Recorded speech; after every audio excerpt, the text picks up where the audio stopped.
Welcome to the Bronze Age, an 11-part collaboration of historical YouTube channels. Be sure to follow up with the video by Epimetheus by checking out the playlist in the description.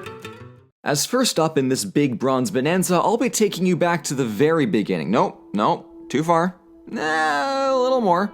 Perfect, there we go.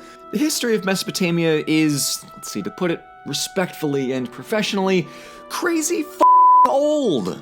Herodotus could pick up a tablet inscribed with the Epic of Gilgamesh or the Sumerian Kings List, and it would describe things older to him than he even seems to us. And old as they were, they still lived in urbanized societies and experienced historical plotlines that may seem eerily familiar to the later world. So, to find out why civilization sprang up in the Fertile Crescent and how its history unfolded over the course of the Bronze Age, let's do some history. For the sake of our narrative, I'll tell you right off that even though Mesopotamian history features a merry-go-round of different societies playing protagonists, the underlying culture was consistent throughout. The reason for all this shifting around was geography, and ultimately, water. Mesopotamia is Greek for the land between the rivers, in this case the Tigris and the Euphrates. Much like the Nile in Egypt and the Indus further east, Mesopotamian civilization arose specifically because of the sustenance these rivers provided. But even this map doesn't do it justice, because the alluvial valley is crisscrossed by several smaller waterways, making the rivers more of a web than one highway. Compared to Egypt, where one guy with a few boats can control the entire Nile River, the almost labyrinthine Mesopotamian rivers made it exceptionally difficult for any one society to sustainably exercise power over the others. And also, unlike the Nile, what with its pleasantly regular flood patterns and such, Mesopotamia flooded randomly and violently. We'll double back to Noah later, but I also want to point out a crucial element of early Mesopotamian religion,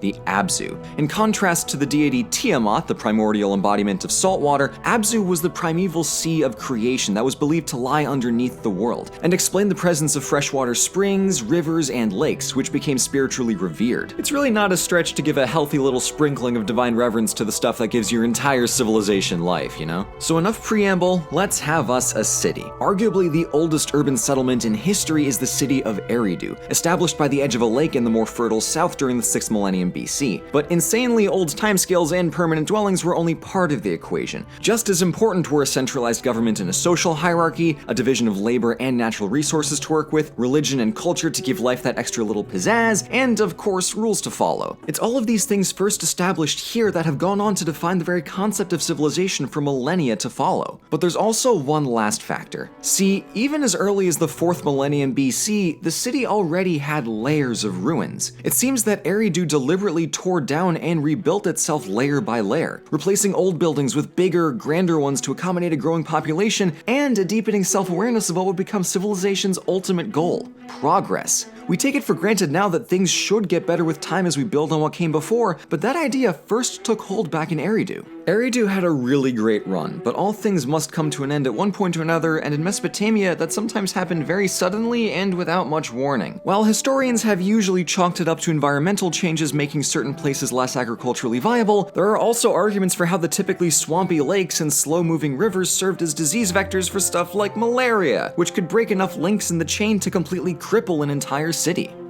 Thanks, malaria. Anyway, on the topic of things being abandoned and/or broken, it's time to talk about the flood. Yes, the flood. I mean, should anyone really be shocked that a river basin known for volatile flooding is associated with tales of a literally world-ending flood? Archaeological evidence has definitively shown that entire cities got washed clean away by water sometime in the mid to late 3000s BC. Did the entire world flood over? No, that's pretty clear. But locally, the Near East and Mesopotamia suffered really badly, so it's no surprise when multiple different sources all point to tales of one big bad flood. Noah and the character of Utnapishtim in the Epic of Gilgamesh are practically identical. In the epic, the gods wrecked humanity because their constant midnight partying interrupted their divine 7 to 8 hours of nightly sleep. That's not very far off from Genesis. So with the world washed more or less clean, the 2000s BC saw a new order of society develop during the so-called early dynastic period. Here, as more players jump onto the game of life, we see a linguistic split between the Sumerians in the south and the Semitic Akkadians to the north. And like ancient Greece and medieval Spain and Renaissance Italy, there's a proliferation of independent city-states vying for control of land and waterways. In addition to archaeological evidence, we're lucky enough to have the Sumerian king list, compiled several centuries down the line but nonetheless helpful in understanding the constant power struggle that defined the third millennium. Cities fought over farmlands and grazing lands, taking turns playing hegemon, while still nobody was able to establish any kind of permanent dominion. But speaking of people kicking the crap out of each other, let's talk Bronze Age warfare. The central component of any Mesopotamian army would have been the spearman infantry, supported by highly skilled slingers. Though a sling does resemble a child's toy, it doubles the effective length of a thrower's arm, and a capable slinger could launch a stone faster than an archer's arrow, and unsurprisingly with a substantially heavier payload. The whole David and Goliath dealio should show that the sling was no laughing matter. In any case, a well-trained and supplied army was a valuable commodity, and in a turbulent world, a warlord could become a very powerful figure, so it should be no surprise that they regularly made themselves into full-on kings. Speaking of being better than everybody else, the most prominent city to emerge in the early 3rd millennium was Uruk, home city to the legendary hero King Gilgamesh. His epic poem goes into considerable detail about the splendor of the city itself, calling attention to the walls, fields, canals, gardens, and temple that would have made Uruk the envy of the Bronze Age. As the biggest city in the world during its mid-3rd millennium heyday, Uruk was a hub of production and innovation. Archaeological evidence suggests that someone had the bright idea to take the spinning discs of pottery turntables, stand them upright, and jam an axle in there to whip up a simple but nonetheless ingenious wheeled chariot. And I just think that's really cool. Along those lines, the development of new technologies and the expansion of trade relations to bring in goods like that sweet, sweet lapis lazuli all contributed to the general well-being of Uruk. But to keep track of all this productivity, the Sumerians flexed with probably the most important innovation ever: writing. Cuneiform script, notable for its wedge-shaped markings and brain-melting complexity, was used to account trade and production, to write out legal codes, and eventually to codify literature like the Epic of Gilgamesh. There was also taxes and stuff to worry about. There was a lot of things, okay? Writing was a big-ass deal, and I'm not just saying that because it's 50% of my current day job.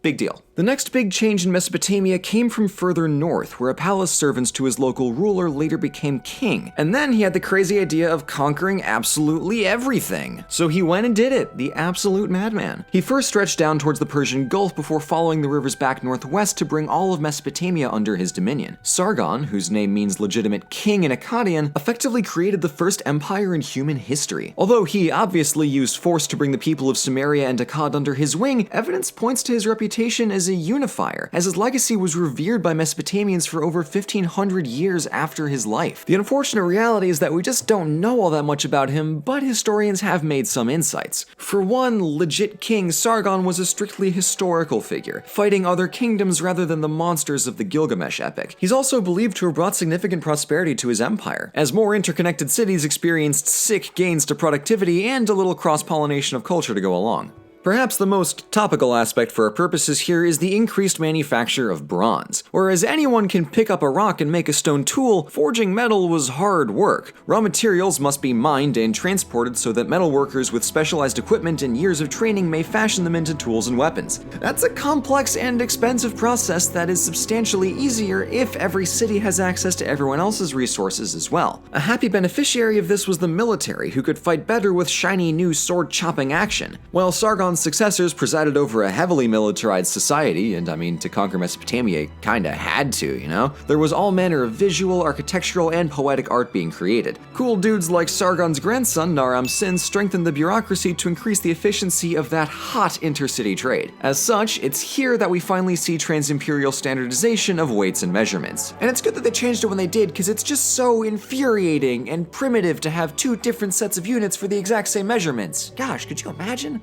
But like Eridu in Uruk and now with Akkad, the entire society collapsed mysteriously, almost as if overnight, as entire cities vacated for centuries. The Guti mountain people often bear the blame for coming in and sacking everything all willy-nilly, but it doesn't quite make sense that some random barbarians could overwhelm the highly advanced Akkadian army. So what really happened? The century-long Dark Age that followed the collapse of Akkad is marked by famine from what we can tell, as Mesopotamia effectively withered into a desert all 30s Dust Bowl style. Oh no, don't tell me. Their highly efficient yet terrifyingly fragile infrastructure totally collapsed when changes to climate made it impossible to reliably provide resources.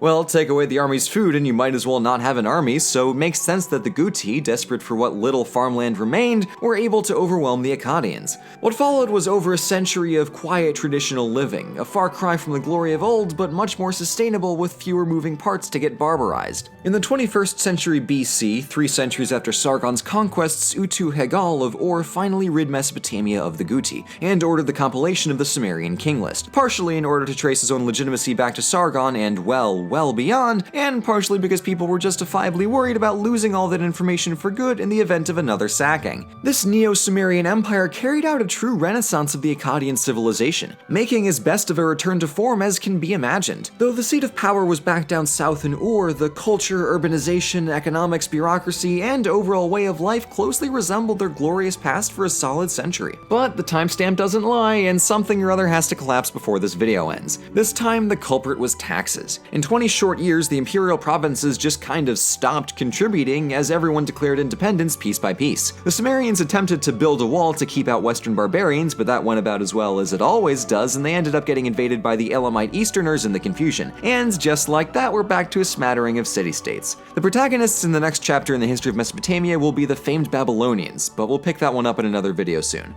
And that's the history of Mesopotamia's Bronze Age. Fair to say it was one slow burn. What amazes me most is the degree to which geography and the simple layout of the Tigris and Euphrates river valleys helped create a shared network of culture while making it actively difficult to establish and maintain one unified kingdom. The other moral of the story is that complex societies are inherently more fragile, and even the slightest change to the natural order of things can have catastrophic consequences. Okay, have fun, bye-bye! Thank you all so much for watching. If you want to learn more about this enigmatic period in world history, please be sure to check out the Bronze Age playlist in the description. Next up is Epimetheus with a video about the Chinese Bronze Age, and if you like reading the last chapter first, hop on over to The Cynical Historian for a video about Bronze Age archaeology.